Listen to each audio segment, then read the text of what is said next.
Hola, estoy muy contenta hoy porque vamos a estrenar formato. Vamos a hacer una entrevista a través de streaming en directo y lo vamos a hacer con una persona muy especial, muy interesante y muy aventurera. Es científico, investigador, divulgador, escritor, no sé qué más cosas y qué más apelativos añadir, pero sé que os va a encantar.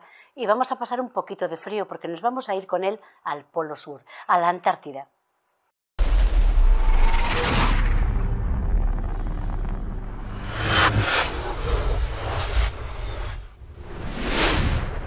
Bueno, pues como os decía al principio de este streaming, de este nuevo formato que estamos estrenando hoy, lo vamos a hacer con esa persona aventurera, dinámica, científica, investigadora, escritor también. Quiero decir, es que tiene muchísimas facetas que vamos a descubrir un poquito, pues muchas de ellas. Me estoy refiriendo a Javier Cacho, que es un gran hombre, una gran persona, un buen amigo. Buenos días, Javier, ¿qué tal estás?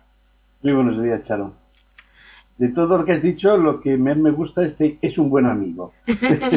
No, bueno, pero la verdad es que sí, hace muchos años que nos conocemos y de verdad que cada vez que hemos estado juntos o hemos podido compartir esos ratos es toda una aventura. Es toda una aventura que quiero que nos cuentes un poquito para todos nuestros seguidores y todos los que ven todos nuestro programa, ¿no? Empezaste muy jovencito en tus labores de científico y de investigación, ¿no? Cuando terminaste tu carrera. Y me gustaría que nos contaras un poquito por qué elegiste ser físico, ser científico. Bueno, elegí ser científico y investigar las nubes, la atmósfera, realmente la atmósfera, porque yo siempre estaba en las nubes, verdaderamente. Yo creo que tanto metafóricamente como físicamente. Siempre me han encantado esas nubes de primavera y de otoño, algodonosas, de forma de coliflor, que se elevan majestuosas, y me pasaba horas y horas mirándolas y deleitándome, pero por otra parte preguntándome por qué se forman, qué ocurre en la atmósfera, qué está ocurriendo ahí. Y bueno, eso me llevó poco a poco a decidir, al final me decidí a hacer físicas y luego cuando tenía que especializarme, me especialicé, como no podía ser de otra manera, claro, en física de la atmósfera. Y luego, por casualidad, totalmente por casualidad, bueno, en el programa había una asignatura, dentro de una asignatura había una clase que se refería al ozono y entonces el profesor nos habló del ozono estratosférico, del papel que tenía y que jugaba para la vida en el planeta. Y no me digas por qué, a mí aquello bueno, fue como un amor a primera vista. O sea, me encantó ese gas, ese ozono, ese O3, me encantó. Y cuando terminó la clase hice lo que yo nunca hacía, que es acercarme a hablar con el profesor. Y decir, me gustaría saber más sobre este gas, me gustaría preparar un trabajo sobre este gas. Y yo, por supuesto, prepare usted lo que quiera. Me señaló la biblioteca del Instituto Nacional de Meteorología, que ahora se llama Agencia de Meteorología. Y de hecho, fue tu primer trabajo, tu primer libro, fue un ensayo, un estudio sobre la capa de ozono. Claro, claro, claro. Eso, y a partir de aquel momento ya toda mi vida se centró en el ozono, toda, absolutamente toda. De hecho, ese libro ha dado la vuelta al mundo y sigue siendo un texto clásico y de consulta, ¿no? O sea... Sí, sí, afortunadamente quedó un libro muy bonito. Lo escribí con mi mujer, porque los dos trabajábamos juntos en el mismo grupo de investigación sobre el ozono estratosférico, atmosférico, cuando nadie sabía qué era el ozono, cuando no le importaba a nadie, hasta que apareció esa tremenda destrucción de ozono en la Antártida, en el invierno antártico, en la primavera antártica, y ya también centró mi vida hacia el otro campo, hacia otro lugar donde he dejado mi corazón, que es la Antártida. Y entonces en ese momento, claro, nos pidieron que escribiésemos un libro sobre el agujero de ozono, y realmente fue el primer libro en lengua española de divulgación sobre el ozono, sobre el agujero de ozono, y el segundo del mundo. Solamente un inglés, un gran divulgador inglés, había escrito un año antes otro libro sobre el agujero de ozono. Oye, hablando de la Antártida, porque es un mundo tan apasionante, yo, bueno, tengo en la mente cantidad de historias que me has contado y que he leído en tus libros, ¿no? Pero es un mundo apasionante. ¿Cuándo llegas por primera vez a la Antártida y qué es lo que te atrapa de ese continente? Porque es un continente. Llegué nuevamente por casualidad. En la vida las cosas casi pasan por casualidad. muchas cosas a pasar por otro lado. Evidentemente yo era el experto, uno de los pocos expertos, 2 o 3 expertos españoles en el tema del ozono estratosférico. Cuando surgió el agujero de ozono, pues claro, pues todos los expertos del mundo queríamos ir a la Antártida a tomar medidas, a ver qué estaba ocurriendo. Y en ese momento coincidió, ya te digo, por casualidades, la vida es así, que España estaba, el Instituto Español de Oceanografía, España estaba organizando su primera expedición científica a la Antártida, que era básicamente oceanográfica, pero hablamos con ellos y nos dieron una plaza, y el voluntario fui yo, y esa es la razón por la que fui a la Antártida y me enamoré de aquel continente. ¿De qué año estamos hablando, Javier? 86-87, la campaña fue desde noviembre del 86 hasta febrero del 87, muy larga. Oye, yo soy muy curiosa en todo esto, porque yo me imagino, a ver, pues bueno, el Polo Norte, Polo Sur, son muy similares, me imagino, ¿no? En cuanto a temperaturas y hábitat, todo lo demás, es muy parecido el Polo Norte al Polo Sur. ¿O qué tiene de diferente? Bueno, los dos tienen hielo, sin lugar a dudas, los dos son fríos. Pero prácticamente ahí terminan las semejanzas, porque el Polo Norte es un mar congelado que se congela en el invierno y luego al llegar el verano se descongela la mayor parte, mientras que la Antártida es un continente, hay tierra debajo, hay hielo y debajo de ese hielo hay tierra. Si vamos en invierno al océano Ártico, saltamos, si pudiésemos saltar sobre la capa de hielo, pues una capa de hielo de 1 metro, 2 metros, y luego ya está el océano. En la Antártida, pues si saltas sobre el hielo, en la Antártida continental, tienes 3 kilómetros para llegar no a agua, sino a piedra. Y en algunos lugares tienes hasta 5 kilómetros de hielo para llegar a la tierra, a la piedra que es, y a las rocas que son el continente antártico. O sea, en ese aspecto son, ya ves, un poco diferente. Aparte de que el Polo Sur tiene pingüinos y no se intercambian. Cada uno tiene claramente su territorio, y que es mucho más frío la Antártida. Bueno, estamos hablando ya de temperaturas muy frías, pero sí, cuando por primera vez se llegó al interior de la Antártida, enseguida se batió el récord de temperatura más baja que estaba en Siberia, pues se batió además por 15 grados. O sea, la Antártida es un continente mucho más frío. El interior se ha llegado a 90 grados bajo cero. ¡Hala!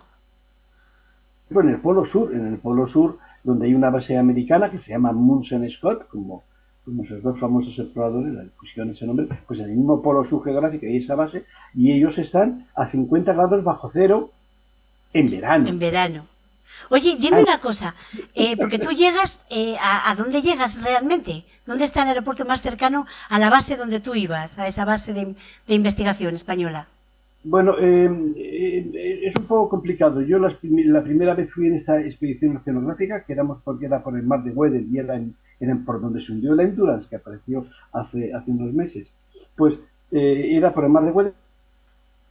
La siguiente vez que ya fui a una base, una isla próxima a la península antártica, que sí tenía aeropuerto, con lo cual sí podía llegar ahí. Era una base argentina, que no pusieron ninguna pega que fuésemos a hacer allí investigación, en ese ambiente de colaboración que hay entre los países y de solidaridad entre las personas, que a mí me gusta tanto resaltar de la Antártida, porque es claramente un ejemplo para la humanidad. Bueno, pues llegué a ese aeropuerto, a esa base, y ahí estuve dos campañas, una en invierno, otra en primavera, pero la segunda fue en pleno invierno y fue realmente duro. Y después ya empezó a ir a la base española. No, la base española es una base que nosotros llamamos de verano. Bueno, primero hay que recordar que cuando aquí es invierno, allí es verano. O sea, cuando verano de 50 grados bajo cero, ¿no? ¿Me estás diciendo?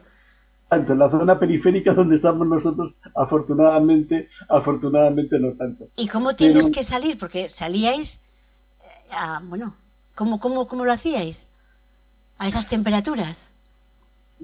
Pues te habitúas. Primero, en la parte donde estamos nosotros, en la periferia de la Antártida, las temperaturas son más suaves, afortunadamente. Ya digo, estamos también en verano, estamos también en lo que es el verano. Luego las temperaturas son de varios grados bajo cero, no pocos. Incluso en algún momento puede acercarse casi a 0 grados, casi. Bueno, vale. Viento, siempre hay viento, con lo cual la sensación térmica es de frío, mucho más frío. ya sabes, o sea, es un día, si está calmo y puedes aguantar 15 grados bajo cero perfectamente. Si ningún problema, si hay que hace viento, lo notas muchísimo más. Bueno, pues bueno, lo que tienes es que prepararte. Evidentemente no puedes salir en mangas de camisa, sino cada vez que sales tienes que prepararte. Y después, dependiendo del tipo de estudios que realizas, sales más o sales menos. Un geólogo pues tendrá que estar todo el tiempo fuera, en campamentos o en tiendas de campaña, y tendrá que sufrir lo indecible. Nosotros que hacemos estudios de la atmósfera con equipamiento dentro del laboratorio o en el exterior del laboratorio, en el techo del laboratorio, pues bueno, en ese caso nos tenemos que salir menos. Pero yo recuerdo, por ejemplo, ese año que estaba en la Antártida, nos pasó varias veces en el edificio donde estábamos que se quedaba bloqueado por la nieve. O sea, abrías la puerta y te encontrabas nada, una masa inmensa de nieve y hielo que tenías que palearla, tenías que hacerte un agujero para poder salir. Para poder salir, sí, no ocurría. Bueno, en todo caso, había ventisca y viento. Es toda una aventura. ¿Y qué es lo que te lleva a contar? Porque bueno, a mí el primer libro que leí tuyo fue el de Amundsen y Scott, El duelo en la Antártida, que es un viaje trepidante, donde cuentas esa hazaña épica de estos dos aventureros que se arriesgan en esos hielos que nos estás describiendo. Es impresionante, ¿no? Sí. ¿Y qué me llevó a escribirlo? Pues la insistencia de mi hijada. Mi hijada es periodista y me pidieron que preparase una conferencia en el Parque de las Ciencias de Granada, y bueno, yo preparé una conferencia, la conferencia que me pidieron, que después que era las expediciones en la Antártida desde el Renacimiento hasta la edad heroica de la expedición polar. Un título francamente extraño. Y luego me dijeron, no, es que ningún conferenciante quiso prepararla esa. Entonces te lo ofrecimos a ti, tú dijiste que sí, y dijiste, sí, soy el único loco, el único temerario que se arriesga a lo que haga falta. Y entonces, preparando esa conferencia, ya vino con sus padres, unos amigos, vino una vez a casa, y yo se las conté, tenía puesto una presentación y le conté lo que iba a contar en Granada, y ella se quedó tan ilusionada con el tema que dice, tienes que escribir un libro sobre esto. Bueno, yo pensé que era una frase hecha, y pasaron una semana. ¿Has pensado en lo del libro? Sí, lo he pensado. No lo he pensado. Tienes que pensarlo, y fue su insistencia la que me llevó a escribirlo. Realmente me dijo, oye, vamos a ver, me parece recordar en lo que nos contabas que Amundsen llegó al polo en el 1911. Estábamos en aquel momento en el 2009 o 2010, y me dijo, si tú tienes el libro, yo te garantizo que por el centenario se publica. Bueno, y bueno, efectivamente, así ocurrió. La verdad es que es un libro interesantísimo, apasionante, que se lee como una novela, porque aunque es cierto todo lo que cuentas y todo lo que tuvieron que pelear, se lee como una novela, de lo ágil y de lo entretenido, didáctico que es otra de tus facetas también muy importantes. Yo sé que das conferencias, charlas, muchos para jóvenes, dedicadas a jóvenes a los que ilustras, y bueno, muy divulgativo, muy educativo, ¿no? Muchas veces sí, el libro es un libro fantástico porque la historia es fantástica. Había que ser muy mal escritor para no ser un libro bueno de una historia tan fantástica, ese duelo épico de Amundsen y Scott. Yo lo que hice fue pues, claro, el haber estado allí pues me permitía ponerme en su piel, quizá más que un novelista que lo hubiese escrito o alguien que lo hubiese pisado nunca la Antártida. A mí me permitió un poquito más, con lo cual incorporo en el libro mis reflexiones y sus reflexiones, porque me era más sencillo acudir a sus diarios y comprenderlas perfectamente. Y luego descubrí lo que se llama el contrapunto. De toda la parte de la carrera, como sabes, está una semana, el avance que hace una semana Scott, el avance que hace una semana Amundsen, y vamos siguiendo la carrera en paralelo. Claro, paralela, sí. Otro, bueno, y también eso lo hace un libro muchísimo más, un libro muy dinámico. Pero luego, bueno, Shackleton, el indomable, que es otro personaje también antártico, ¿no? Es muy apasionante. Es que rescatas en realidad muchísimas, yo creo que todos los aventureros y las personas más importantes que han estado por la Antártida a lo largo de su historia, ¿no? Trato de trato de hacerlo porque creo que son un ejemplo para todos nosotros.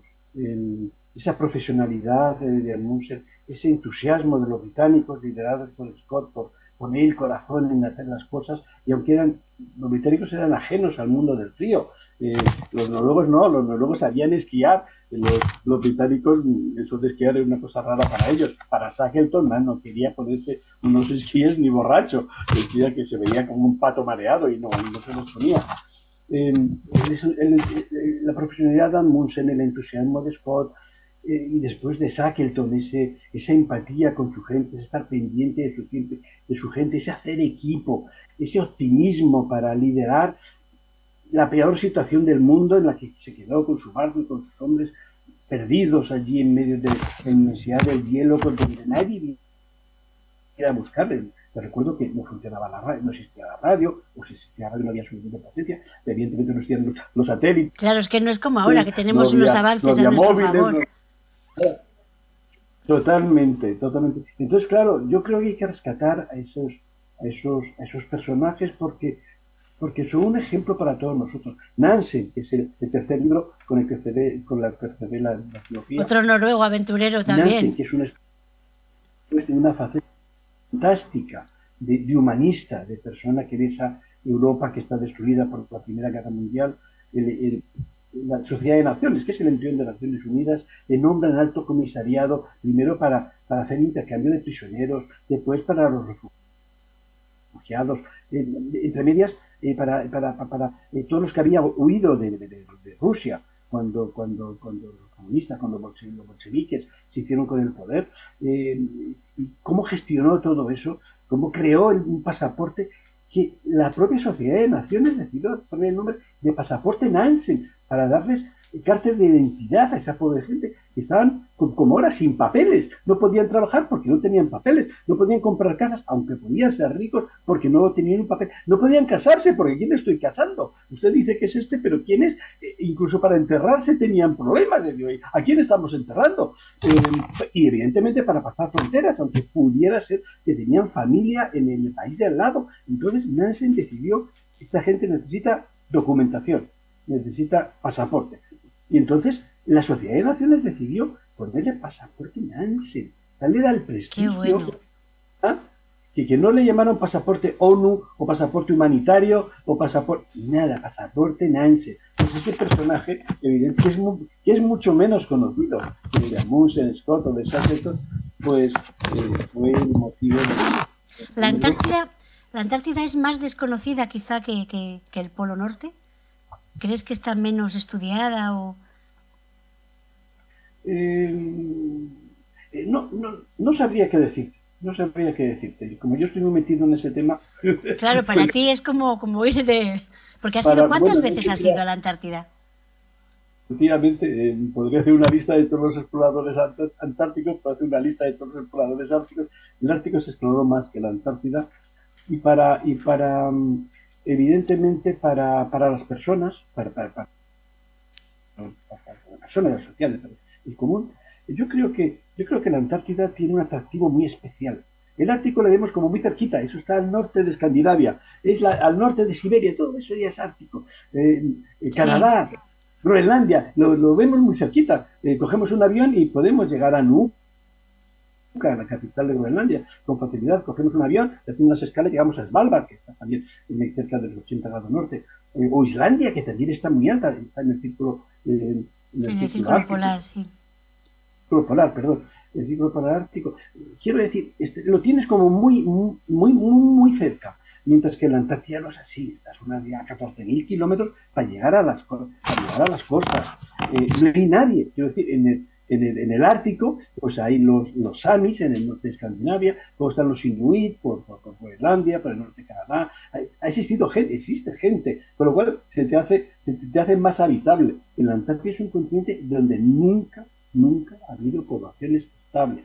Los que estamos ahora es de prestado y tenemos que llevarlo todo, porque allí no hay nada para sobrevivir.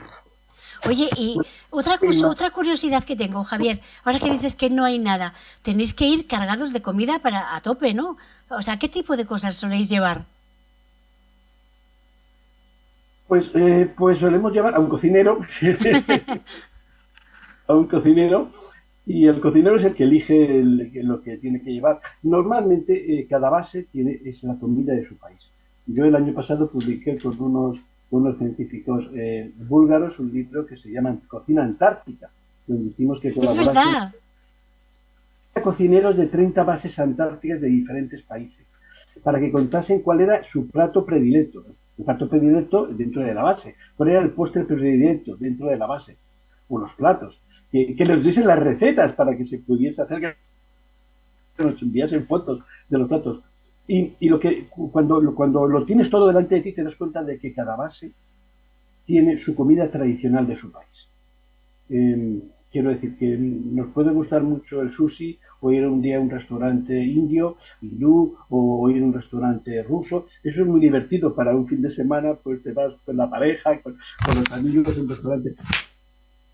Pero para comer todos los días, tu organismo está preparado para comer lo que comemos. En el caso de España, lo que comemos, pues un corderito, unas fabadas, unas lentejas, tortilla de patata, lo habitual. Y entonces, sin quererlo, evidentemente tu cuerpo es lo que te quiere. El otro, para un día está bien, pero no para día tras día. Por tanto, las bases, cada uno Sí, pero sobre todo calentito, me imagino, ¿no? Sobre todo calentito.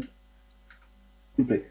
Yo en la base siempre era muy sorprendente porque el primer plato era un plato de cuchara potente, potente, no era una sopita, era pues unas judías, una fabada, lentejas, era un plato, un guiso de patatas, ese era el primer plato. Y después ya venía o pescado o carne, pero también con patatas, y después un postre. Bueno, Mm. con lo cual, yo recuerdo cuando era jefe de base, sobre todo que las científicas que empezaban a ir entonces por allí, estaban horrorizadas y decían, yo no puedo comer todo esto porque había volver, claro, las mujeres siempre están más pendientes de esos temas.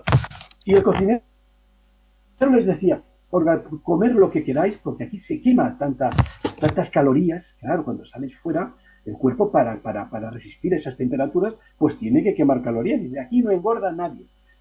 Y efectivamente, yo Así te tengo... conservas tú, si es que ya ahora me lo estoy explicando yo. El frío conserva, está claro. Pero Oye, allí, otro de tus realmente, libros que me parece genial y además por el toque y el narrador, que es el propio barco, ¿no? El de Joel Fran, que es, digamos, el barco más famoso de las expediciones antártidas, ¿no? sí, es un barco muy querido, es un libro muy querido para mí, es un libro muy querido para mí porque volví a mis orígenes. Mis orígenes, si exceptuando el tema del libro sobre el agujero de ozono, que es el libro de divulgación, si exceptuamos eso, mis orígenes fueron físicos, te lo veo que lo tienes ahí delante. Ah, sí, bueno, es que como este es bueno, es el último publicado que no he escrito. Era eso, volví a no hablar yo, que no hubiese un narrador, sino que el narrador fuese un ser, un ser. Habrá quien, que es en este caso es el Fran, el propio barco. Habrá quien piense que es una cosa. Bueno, eso es porque somos de la meseta Pero castellana. eso le da un toque de originalidad y de realismo también. A mí me hace mucho pensar eso. Me ha gustado mucho ese toque que le has dado, siendo el propio barco, el que te cuente todas las historias de toda la gente que ha pasado a través claro, de tiempo por él. Y es él quien va viendo a los tres exploradores que pasaron por él, a toda la gente que llevaban sus equipos, y intuye sus emociones, intuye sus sentimientos, sus miedos, sus alegrías, sus ambiciones, y el desgarro que les produce alejarse de la familia, lo bien que lo pasan o lo mal que lo pasan en otros momentos. Y el barco lo va contando, y lo va haciendo suyo. Ya te digo, es un libro que yo le tengo muchísimo cariño, porque es lo que te decía, no es una cosa. Para los de la meseta castellana, los barcos son unos seres inanimados, como fuese el ordenador, pero, pero para los marinos los barcos tienen alma. Claro que Puede sí. sonar raro, tienen alma. Y yo lo he notado, ¿eh? Yo lo he notado en la Antártida. En la Antártida, los barcos de apoyo de las estaciones, pues teníamos dos barcos de apoyo y había un barco que era Las Palmas, que ahora ya han retirado por mi gatito, por la cantidad de años que tenía dentro del servicio. Y este barco tenía un alma. Entonces, si fuese quien fuese la tripulación, fuese quien fuese el comandante del barco, que lo cambiaban cada 2 años, que la tripulación la cambiaban también cada pocos años, fuese quien fuese, el barco mantenía una forma de ser, era un barco hospitalario, era un barco dispuesto a ayudar, generoso, y tú dices, bueno, pues si cambian las personas, ¿por qué lo mantiene el barco? Porque era el propio barco. O sea, suena muy raro, sé que suena muy raro, no lo repetiré, pero creo que los barcos tienen alma y con el Fran quise demostrarlo aquí. El barco tiene alma. Oye, y hablando de barcos, hace, bueno, relativamente poco, no sé si un par de años, o no, tú me corriges, se ha encontrado un pecio del barco de Shackleton, ¿no? Sí, sí, sí, sí, sí. Y bueno, hace unos meses, Ah, en yo pensé mayo. que hacía más, fíjate. No, fue en el mes de mayo, se sabía más o menos dónde se había hundido, se sabía más o menos, tomaron las coordenadas del lugar donde se hundió, o sea, se sabía la zona, pero claro, son coordenadas consistantes, eso no es como ahora el GPS que te da una precisión de 10 metros Ya, o de un ya, metro. Entonces, bueno, más o menos se sabía dónde estaba, pero estaba a 2000 y pico metros de profundidad, a casi 3000 metros de profundidad. madre mía. Mucha profundidad, pero y se intentó hace 2 años, intentó un barco con un dron submarino acercarse y perdió en el dron, porque es muy complicado, el mar de Weddell es muy complicado, tiene muchos hielos, muchas corrientes, y bueno, y perdió en el dron, o sea que no pudieron seguir con Ya. con la búsqueda. Oye, Pero y esta vez hablemos de Piti. De Piti, hablemos de que yo sé que es un libro muy especial para ti. A mí me está encantando, no lo he terminado todavía. Pero también que es el propio perrito el que te va contando todas sus experiencias en la Antártida. Y yo creo que te atrapa, es un encanto especial el que tiene Piti, ¿no? Bueno, intenté que fuese así, intenté que fuese así porque es un libro, es un relato que nunca quiso ser libro. Es un relato que yo escribí para mi hija. Iba a tener solo un único lector, que era mi hija. Mi hija tenía 9 años, el año que yo lo escribí. Lo escribí en la Antártida. Es uno de ¿Sí? los pocos libros que se han escrito en la Antártida. Y lo que hice fue contarle la Antártida a través de los ojos de un De un cachorro husky. de... ¿Claro? ¿Sí? Es un husky, ¿no? Intenté contárselo para que fuesen los ojos de alguien que se abre a la vida, que son los ojos de un niño, también los niños se abren a la vida. Entonces, si busqué esa complicidad, de que se sintiesen ellos ese perro, y el perro va creciendo y va cometiendo equivocaciones, porque hay cosas que no entiende. Hay una cuando están los científicos, para estudiar los glaciares se ponen unas estacas en el glaciar y luego se ve como el corrimiento que han tenido lugar para ver los avances, y entonces cuando ve a un científico que le pone una estaca, se va inmediatamente y dice, no sabes cómo se lo va a decir, porque me estaban haciendo pis. Claro, en la Antártida no hay árboles. Bueno, pues va el pobre, va entendiendo cosas, pero sobre todo lo que también crea otros personajes que son también centrales. Los skuas es un ave que todos odiamos en la Antártida, porque es una ave carroñera que atrapa pingüinos pequeños para comérselos. Claro, con lo cual esto, un pingüino pequeñito y comérselo, pues se crea un sentimiento contra el. Y yo decidí darles una sensibilidad especial, porque yo creo que es una visión antropocéntrica, el decir sí, y como se come un pingüino pequeño, es una manada, y entonces el ave le explica a Piti, porque Piti tampoco lo entiende, lo escuchó a los humanos y se cree que es eso. Bueno, sabe que es eso. Y la otra le describe la cadena de la vida, que todos los seres nos vamos comiendo a otros seres. Esa es la cadena de la vida. Y entonces le dice, porque tus humanos se comen filetes, ¿verdad?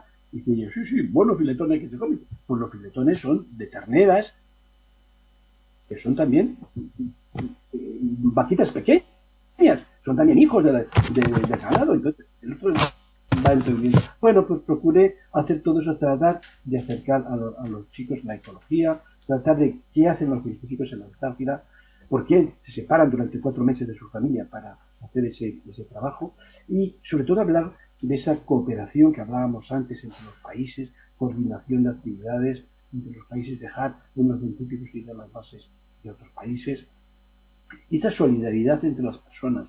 Cuando estás en la Antártida no te planteas la solidaridad, te surge espontáneo. Ya. Si alguien está pasándolo mal, tiene un momento de peligro, tú estás allí, aunque te arriesgues la vida, no pasa nada. Se ven las Vas cosas de otra manera, ¿no? Es totalmente, lo sientes de otra manera, no tienes que hacer ningún planteamiento, pues los inmigrantes son como nosotros, son seres humanos, no, te sale de dentro ayudar al coreano que viene a la base, está pasando el mar, o al búlgaro que tiene estos problemas, y sabes que ellos, si tú tienes un problema, un peligro, como ha pasado a veces, pues directamente se han jugado la vida por ayudarnos. Y todo eso quería contárselo, quería que fuese poniendo, no, pero a mí me ha gustado especialmente eso, que sea la voz de un perrito, que tú te hayas sabido también meter, porque además los humanos vemos las cosas de otra manera diferente cuando te lo cuenta, en este caso un perrito, ¿no? Nos hace pensar un poco más. Había que hacer ese trabajo, y bueno, y salió muy bien. La Antártida tiene un aura de mágica, y gracias a eso salió un libro fantástico. Yo es el libro más querido. Un autor nunca puede decir esto, tú ya lo sabes. Bueno, pero oye, y otra cosa, Javier, que a mí me ha hecho mucha ilusión cuando lo descubrí, bueno, en su momento. Hay una isla en la Antártida que lleva tu nombre. Eso es para que estés muy orgulloso.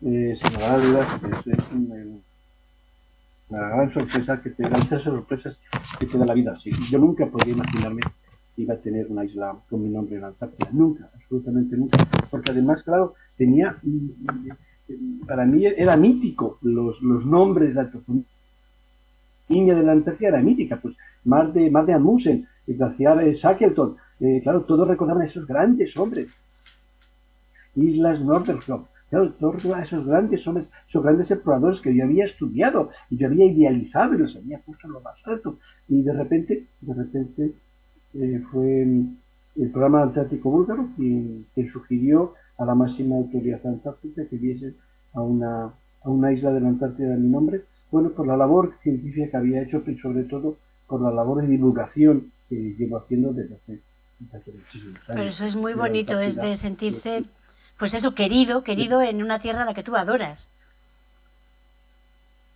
Claro, entonces simplemente el pensar que mi nombre está ahí, estar ahí para siempre, porque esto no son como las calles, que cambias de nombre. Que las cambian, depende de quién venga.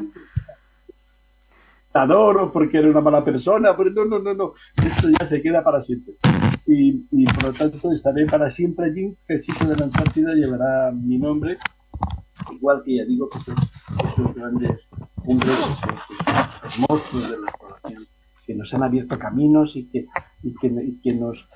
nos animas a seguirlos, evidentemente no en la Antártida, pero sí nos anima a seguir en la vida. Pese a las dificultades, hay que seguir, hay que marcarse un objetivo y luchar para alcanzarlo. Hay que hacerlo en colaboración con tu equipo, con la gente que va contigo, con tus amigos, con tus compañeros. Hay que dejarse la vida si hace falta por ayudar a los demás.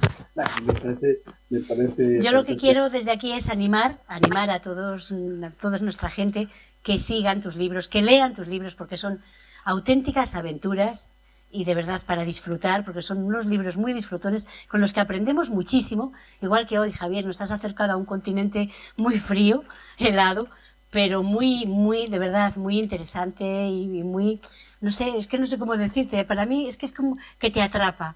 El mundo este de los hielos tan desconocido para los de la meseta, como tú decías antes, nos atrapa, y quiero darte las gracias por tu tiempo, por tu generosidad, y que para mí ha sido todo un placer y estrenar este nuevo formato, que espero que nos veamos, bueno, la próxima vez ya nos tenemos que ver en directo, pero quiero darte las gracias, Javier, de verdad, por tu tiempo y por ser como eres y por todo lo que has conseguido.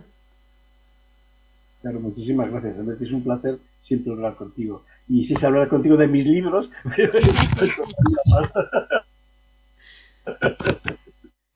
pues nada, muchas gracias, Javier, en mi nombre y en el de todo el equipo, que están encantados contigo, ya te lo digo. Y bueno, que nos has hecho pasar un rato estupendo y espero que todos nuestros seguidores también lo pasen contigo y se enganchen a ti como yo estoy enganchada desde hace muchos años. Bueno, hasta la próxima. Un beso, Javier. Y ahora os quiero enseñar el teaser de las aventuras de Piti, que seguro que os va a encantar.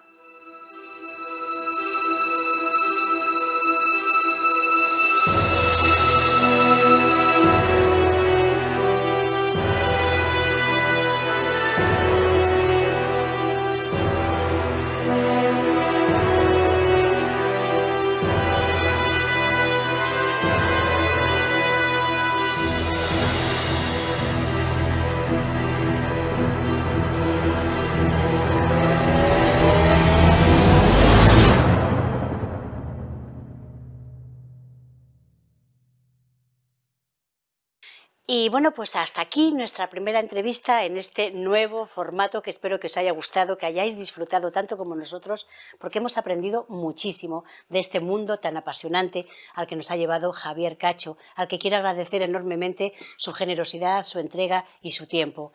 Y a vosotros, bueno, pues que espero vuestros comentarios, que espero que me digáis si hay algo que tengo que mejorar. O, bueno, la verdad es que me he sentido muy a gusto, pero es mi primera vez en este formato. Espero que me sigáis y que me digáis todo lo que pensáis, ¿de acuerdo? Hasta pronto, amigos.